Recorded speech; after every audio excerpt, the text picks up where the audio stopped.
Brutale. Ky është përshkrimi që deputeti serb Nenad Rashić u bën metodave që sipas tij Serbia është duke i përdorur për të ndikuar në zgjedhjet lokale në Kosovë.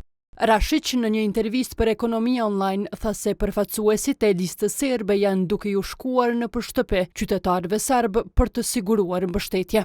Përfaqësuesit e listës serbe po e bojnë qoftë shantazhe, qoftë mobilun, qoftë kërcënime, ndaj të gjithë njerëzve të cilët eventualisht mendojnë ndryshe. Nëse janë aktivista, simpatizues të një parti tjetër politike, ata janë automatikisht hetur prej listën e pagave që nëse kanë pagë, prej listën e asistentë sociale, manipulojnë me këto do 20.000 dinar që ofrojnë secili që është pa punë, të bëhet për 170 euro. Por megjithatë me këto këto mekanizma po përdorin në mënyrë kaq brutale ndaj njerëzve, sikur që janë armiq më të mëdhenj që kanë ata.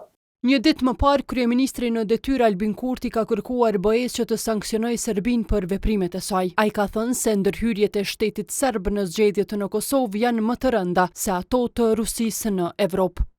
Ministri në detyrë për komunitete dhe kthem ka thënë të mërkurën se për zgjedhjet e 12 tetorit është duke u organizuar ardhja e serbëve nga Serbia. Do që janë përgjegjim që në zhvendosur për shembull të këtyre, që i kanë dokumentet e Kosovës, tash në to ditë i organizojnë në formën që transporti organizuar, normalisht ushqimi dhe meditje që të vinë këtu të votojnë. Dhe gjatë përgatitjes e kanë dhe lista dhe ku me votu, çka me votu, cili person. Normalisht të gjithë janë onetuar për me votu për listën serbe.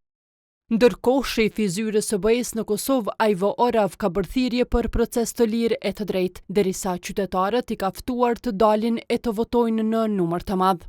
Të dielën, presidenti i Serbisë Aleksandar Vučić premtoi punësimin e 400 serbëve në institucionet paralele të shëndetësisë në Kosovë. Paraprakisht, ish kryeministri Miloš Vučević, tash këshilltari i Vučićit, tha se lista serbe është e vetmja që i mbron serbët në Kosovë. Pozivate na nešto iz prošlosti.